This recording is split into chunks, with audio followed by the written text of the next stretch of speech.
Getting beat up by 9 guys in Syracuse, to me, there's not a whole lot of shame. Welcome to the Heel to the Face podcast.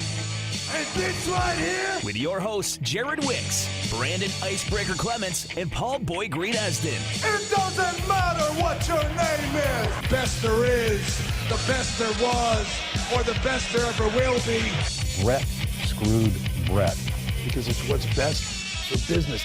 To be the man, you gotta beat the man. The champ is here. Oh, yeah. And if you're not down with that, we got 2 words for ya! Tweet us using the handle @HeelToTheFace. Woo! Let's get ready to suck it! The bell is rung, so let's step in the ring with your hosts, Paul, Brandon, and Jared. I might as well tag me up with my buddies from Syracuse. Heel to the Face podcast is on the air. Brandon Icebreaker Clement, you can find him on Twitter @Icebreaker21. Myself, Jared, just Jared Wicks on Twitter. And don't forget to follow the program @HeelToTheFace. We're just a few days away from Extreme Rules on the WWE Network this upcoming Sunday night. We got a lot to talk about in the world of professional wrestling, so without further ado, let's get this week's show started. Ladies and gentlemen, this is the main event of the evening with a 20-minute time limit. So before we get into all the ins and outs of Monday Night Raw, let's bring this up because this is kind of something that's been on my craw for a little bit, and we've made it official. WWE even made it official on their Twitter account. The Universal Champion is going to be facing Daniel Cormier at a UFC pay-per-view in the near future. I mean, it seemed like a foregone conclusion Brock Lesnar was going to UFC. I don't know why this is such a surprise to people. But I read all this backlash on Twitter, especially from a lot of the hardcore WWE fans, the ones you see in the front row all the time, some of the big-name players, I guess, the courtside seat-type WWE fans, and they're like, good riddance. Some of them even say, I don't even want to see him defend the belt. Just take the belt off him and give it to somebody else. And this is something that I've gone so back and forth on with so many people. I'm a huge Brock Lesnar fan, and it's not just Brock Lesnar. I know you are. And it's not just Brock Lesnar, but just I don't care that he doesn't defend the belt. And I just want to know, what is your... Obviously, we know now he's going to be facing Daniel Cormier in UFC. Cormier. Daniel Cormier. I think it's Cormier. No. I mean, the R is silent. No, Cormier. Daniel Cormier. Daniel Cormier. Cormier. The R is definitely the R is not silent. Daniel Cormier.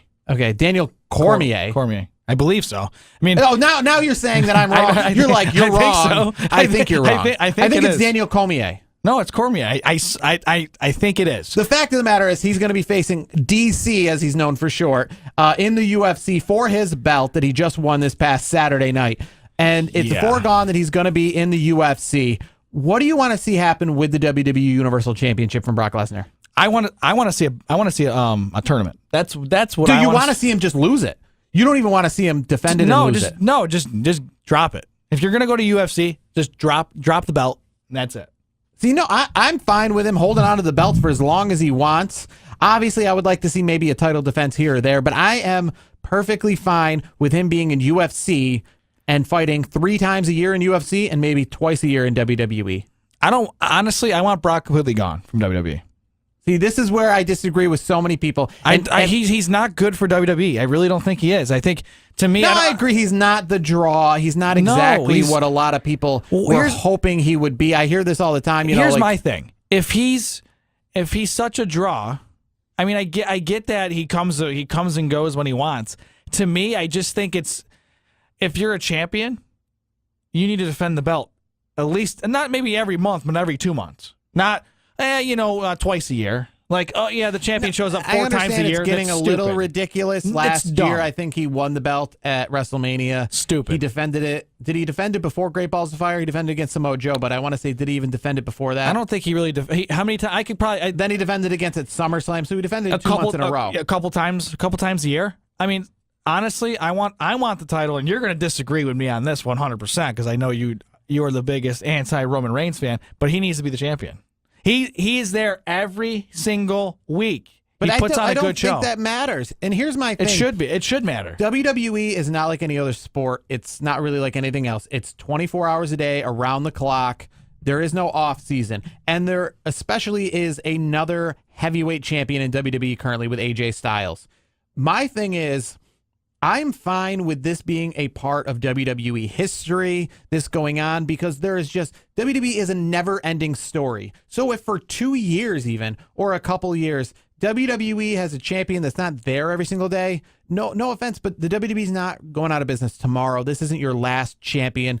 I'm perfectly fine with this being a part of the story. If you have 150 Star Wars movies and one of them is just about a female, you're like, that's okay. There's 150 of them. It's a very long story. You know, just like WWE's talking about, and I've read this in rumors, like an all-women's pay-per-view. I'm fine with that. There's enough pay-per-views on the calendar. There's enough going on in WWE. There's so much professional wrestling that if one of the 1,000 storylines that are going on at the same time is something that has the championship maybe not being defended all the time or is just different than what is going on in professional wrestling, I'm fine with that. I'm fine with that belt not being around. I'm not saying defend the title once a month, every month. I'm not saying that, but he should be at the shows more often. That's what champions do. They don't have to.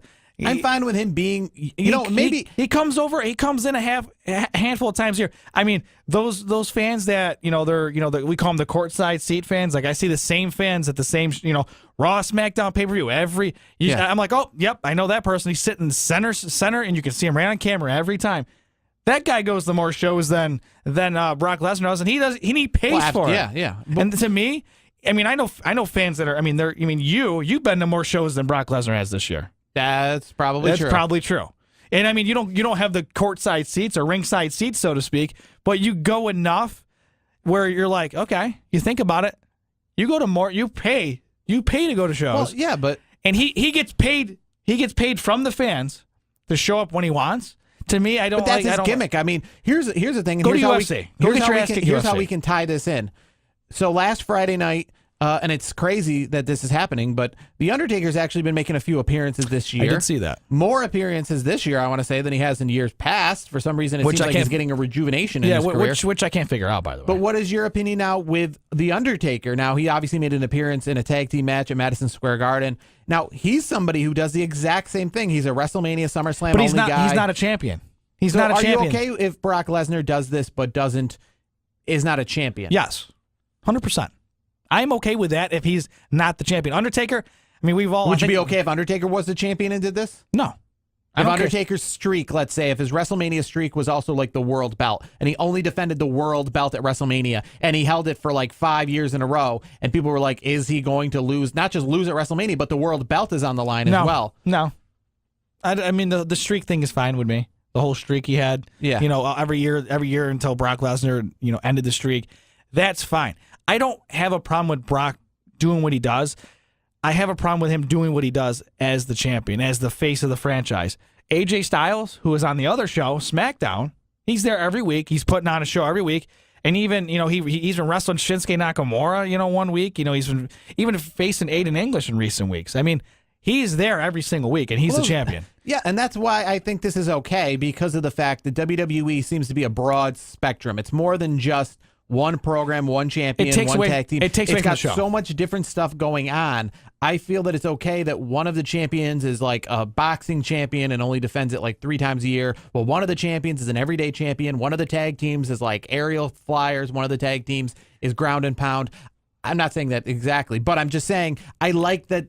I'm okay with the fact that if we have multiple women's champions, multiple tag team champions, 50 hours a week of wrestling, that one of the 25 storylines, because that's what wrestling is, it's soap opera, it's storyline, commercial break, a new storyline, it's 100 stories woven into one. I'm okay if one of those stories is not exactly fitting the regular wrestling mold. I'm sorry. That's fine if he's not the champion. If you're the champ, you should be there every week, unless obviously you're injured, things like that. Where if you get a small injury, you're out. Like Bray Wyatt, he hasn't been a champion in a little while, but like a WWE, like the Universal Champion, like he's not like the face of the show. But he got a car accident recently. I think it was a head-on collision. Mm-hmm. Here's the thing. I mean, yes, he's the tag champions. Matt Hardy can do fine without him. They can still run their gimmick. Tag team champions are different. But if you're the face, you're the Universal Champion. You're when you're the Universal Champion, you're the face of that show. You need to be there every week. Bray gets he gets away with it because he's not a singles champion. He's a tag champion with Matt Hardy, so Matt Hardy can still have that storyline with the B team that they have going on. That to me is a little different.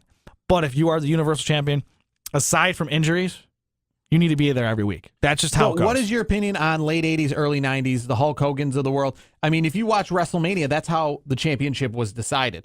Whoever won it at WrestleMania, you watch the following year's WrestleMania, and they're defending it. For example, Hulk, Macho Man won it at WrestleMania 4, defended it, at WrestleMania 5. He didn't lose it until WrestleMania 5. Hulk Hogan won it. He held the belt until WrestleMania 6. Ultimate Warrior had it. Ultimate Warrior had it up until 1 month before WrestleMania 7 when he lost to Sergeant Slaughter. But that's how you can chronologicalize whole years in the 90s as champion. Hulk Hogan mind that. From 84 to 1991 was champion 89% of that time. I don't mind that part of it, but the thing is, along the way, my theory is if you're the champion, I don't care if you're a long-reigning champion. If you want to be champion for a year, I don't care. That's fine. But to me, I think you should be defending it on the majority of pay-per-views. That to me, then it makes you look like a better champion. It looks like a fighting champion. That's to me. That's the how problem I. was how in the I look at it. '90s though. There was only 2 pay-per-views a year. So I mean, if Brock Lesnar had to keep up that it's schedule, a whole different era. I mean, this day and age. And I like that because of the fact maybe it's just because I'm getting older, but that's why that era I think sticks with a lot of people because there's only so many. There's such a short list of names. I like the fact in WWE, and this is one thing that's always been a big thing to me. I like the fact that in the 80s and the 90s, there was huge names, Hall of Fame names that never held the belt one time because the belt was just so prestigious and held up so high. And many people say, well, maybe just be Hulk Hogan holding the belt hostage for 10 years. But I like the fact that Roddy Piper was never champion, that Ted DiBiase was never champion. In the modern day WWE, we don't have that anymore. Anybody who's anybody has been champion and champion 5 times. I mean, Sheamus has been champion. Dolph Ziggler has been champion. I want to take a break where we actually have a guy who's got a Hall of Fame career, who's done something amazing, who's been like a CM Punk kind of face or been a Macho Man of this era and still yet never been champion. I would like to. I would like the belt to be held that high regard. I don't think you're going to see that anymore. Well, we kind of see it with Brock Lesnar. He's holding the Universal belt. We have storylines right now where Roman Reigns and Samoa Joe are selling out buildings, or any of the other guys on Raw. Yet they're not champions because their names are so important. Dan Marino is Dan Marino in the NFL, yet he never won the Super Bowl. A Hall of Fame career cool. without a title, without the main title. I don't think it's going to happen again. I don't in this age of WWE. I don't think it's going to happen because careers are long. So yeah, Brock Lesnar not holding the belt for the next 10 years. I will. To your point, the best era, in my opinion, which a lot of people can disagree. To me, I'm an Attitude Era guy. That was the best era when you had Stone Cold, The Rock, Triple H. Yeah, we still didn't have a ton of champions then. We had 5 guys. But all those guys are Hall of Fame worthy. I mean, obviously they're not in yet because Triple H, for example, still, he still competes every so often, which he's perfectly fine. He's the COO. He runs NXT. He does a few shows here and there. That is fine. He's not the champion. That's why, to my point, Brock Lesnar is a champion. He needs to be a fighting champion. He doesn't need to fight every so often. To me, at this point, if I'm WWE, if he doesn't want to show up to SummerSlam, maybe make the match between Roman Reigns and Bobby Lashley for the championship, or do some sort of tournament. That's what they need to do. Because I'm telling you right now, Bobby Lashley and Roman Reigns, one of those guys is going to be champion. My problem with having a tournament is you can't have Brock Lesnar, I guess, hold a belt hostage this long and then it not lead to something. You can't have a 2-year storyline of Brock Lesnar holding the belt and then him just drop it. That's just so... Yeah, but it doesn't matter. Even if we have to intertwine the storylines, Brock does what Brock wants.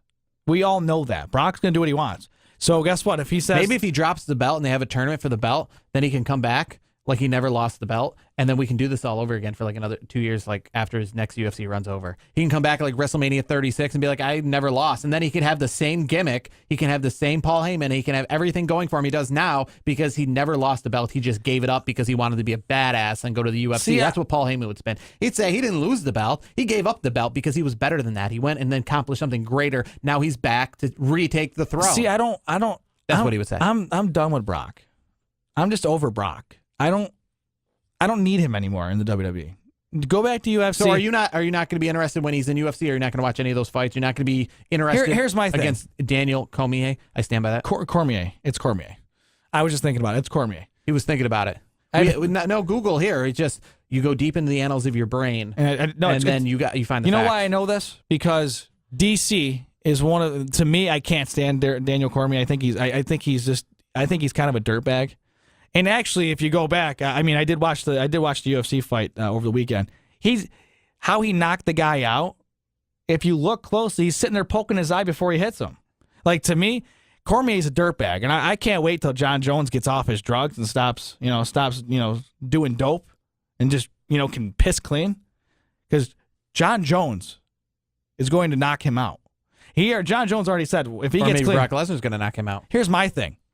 I don't even care. Honestly, I don't even care for the match, that matchup. If Brock wins, that's great. I hope he wins just because I don't like Cormier. I just think I don't think he's that great. I don't know why people think he's so wonderful. I don't think he's that great. I guess maybe I'm a John Bones Jones guy. Maybe that's what it is. But I'm not really that interested in Brock versus Cormier. I'm really not. So let's get to Raw this past week and SmackDown this past week. Not too much interesting. I think the big highlight was the Bobby Lashley Roman Reigns thing to start the show. That was just one of those pull apart brawls that we've just seen, I believe, way too much of in WWE history, and that's why I think Brock Lesnar is a breath of fresh air. But let's take a look at the main event. Breath of fresh air, come on. Drew McIntyre and Seth Rollins, the main event. Seth Rollins continuing. Now that's a guy right there who doesn't need the belt. He is putting on some great match. Obviously has a belt to have. He is a champion. But what I'm saying is he doesn't need the world belt, and he's showing that he can put on great matches, be a guy who could sell out buildings, main event Raw almost every single week.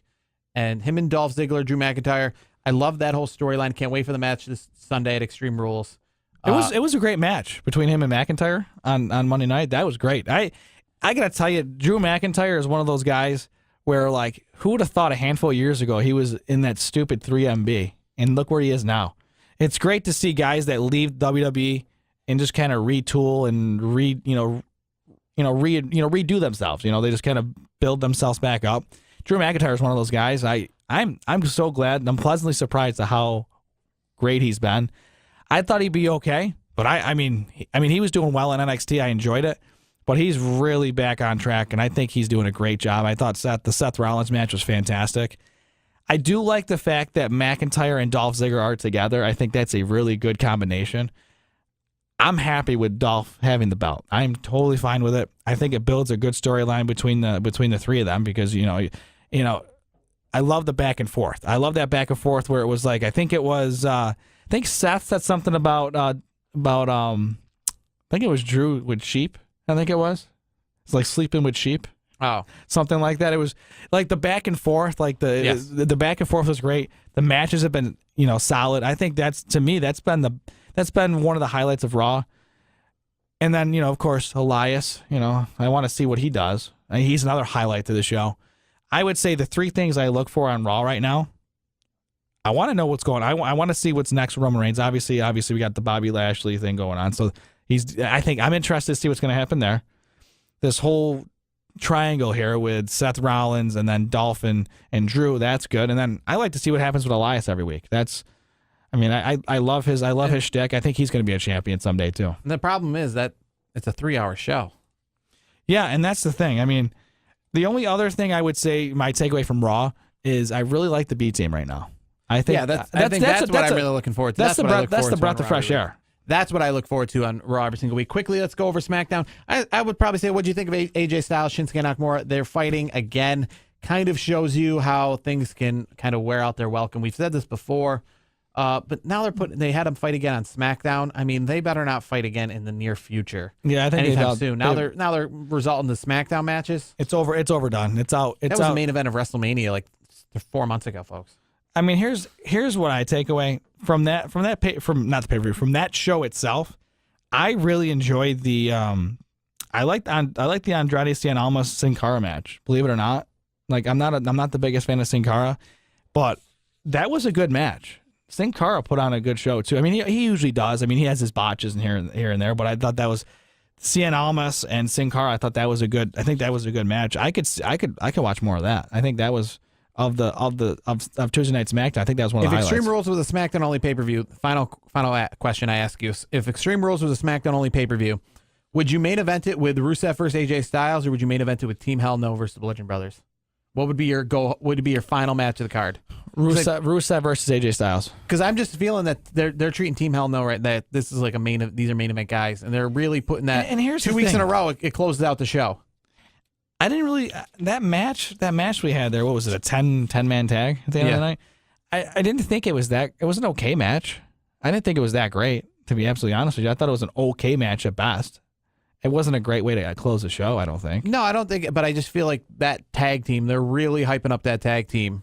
Like, oh, definitely. they're hyping that up more than the championship match. Just feels like one of those pay-per-views where like that WrestleMania where Roman Reigns and The Undertaker was the main event over the world belt. Kind of like that's what this tag team match is I feeling hope that's like. not the case because this is a jumble pay-per-view. Extreme Rules is like a 4-hour. Now you can't tell the difference anymore between Extreme Rules, Money in the Bank, SummerSlam. I'm not going to say WrestleMania, but like Extreme Rules and SummerSlam, I mean, they look like I wonder what do they have in store for SummerSlam? This has got 10 matches on the card. I mean, a 30-minute Iron Man match. You got, James Ellsworth's going to be hanging over in a cage. So much going on. You're surprised. This is a pretty stacked card for an in-your-house pay-per-view. And don't forget, you have a 30-minute Iron Man match. Yeah, that's what I said. Yeah, 30-minute Iron Man match. That's going to take up a good portion of the show that's right what I'm there. saying. This is like a SummerSlam-style card. You have Asuka on the card. Well, here's what I mean. You think. got some big non-title matches in the sense of like Roman Reigns versus Bobby Lashley, Kevin Owens, and Braun don't be Strowman surprised in a about steel cage. Don't be surprised at short matches. Don't be surprised. There's going to be 10 matches on the card. That's a WrestleMania number of matches. WrestleMania normally has like 10 to 12 matches. I have a feeling there's going to be a couple short matches because you have to fill that 30 minutes of the Iron Man match with Rollins and Ziggler, which we'll get to our This shows me. I always wonder how you're gonna. This shows me. In the past, the shows went almost 4 hours. This kind of shows me exactly that it will go. Like they've already got it booked for 4 hours. Yeah, absolutely. Like I wonder if they're even gonna if they started at 7. I mean, I could see this going to 11, even past the 4 hours. This is just a lot of matches. So that's going to do it for our main segment of the show. As always, make sure to subscribe to us on YouTube. Follow Brandon the Icebreaker Clements on Twitter at Icebreaker21. Myself, Jared Wicks on Twitter at Jared Wicks. And the program at Heel to the Face.